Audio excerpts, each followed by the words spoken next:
देवेंद्र फडणवीस यांनी उद्धवजींवर टीका केली होती, उपहासात्मक होती की इंडिगो क्रायसिसमध्ये उद्धव ठाकरे, मला माहिती असेल की इंडिगो विमानात जात नाही, चार्टर्डनी येतात. आणि आज भाजपचे आमदार प्रसाद लाड आणि चित्रा वाघ आणि प्रवीण दरेकर हे चार्टर्ड विमानाने आले, ते ट्विट सुद्धा त्यांनी केलं, मग ते डिलीट करायला लागलं. मला वाटतं काल फडणवीस साहेबांनी जी टीका उद्धव साहेबांवर केलेली आहे ह्याच्यात 2-3 गोष्टी महत्वाच्या पाहण्यासारख्या आहेत. पहिली गोष्ट म्हणजे कशासाठी ही टीका केली, जे इंडिगोचं पूर्ण घोळ झालेला आहे तिकडच्या सगळ्या पॅसेंजर्सची थत्त उडवण्यासाठी केली का, त्याच्यावरनं लक्ष विचलित करण्यासाठी केली का, केंद्र सरकार किंवा भाजपचं केंद्र सरकार याला प्रश्न विचारू नये म्हणून केली का, हा सगळा एक वेगळी गोष्ट झालीच. पण काल स्वतः मुख्यमंत्री हे चार्टर्ड प्लेनने आले, त्यांचं विमान 2दा मुंबईला गेलं, इतर मंत्र्यांना आणलं, दोन्ही उपमुख्यमंत्री चार्टर्ड प्लेनने आले, आज काही भाजपचे आमदार चार्टर्ड प्लेनने आले.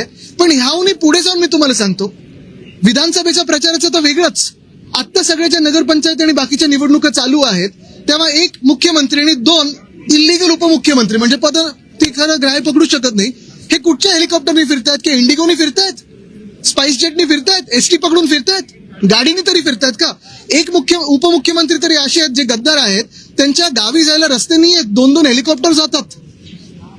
तसंच जर पाहायला गेलं तर आत्ताच्या निवडणुकांमध्ये हे हेलिकॉप्टर घेऊन मंत्री उपमुख्यमंत्री मुख्यमंत्री फिरत आहेत, त्या हेलिकॉप्टर मधून ज्या बॅगा येत आहेत त्याच्यातून कुठच्या आनंदाचा शिदा वाटला जातोय हे देखील आम्हाला कळावं. कारण आम्ही ज्या विमानातून आलो आमच्या बॅगा तशा काही एवढ्या मोठ्या नव्हत्या. हे प्रचारात 3 तासासाठी तिथे जातात, 20 मिनिटासाठी जातात, पण आनंदाचा शिदा ह्या मोठ्या बॅगेतून घेऊन जातात. हा कुठचा वाटप नेमका होतोय.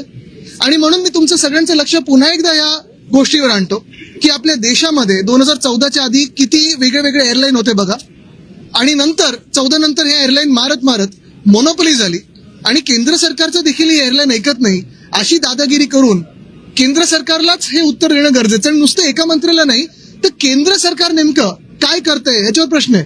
रुपये बघा पडलेला आहे, 90च्या पुढे गेलेला आहे. एशियामधली सगळ्यात खराब परफॉर्मिंग करन्सी ही आपली आहे, रुपयाची.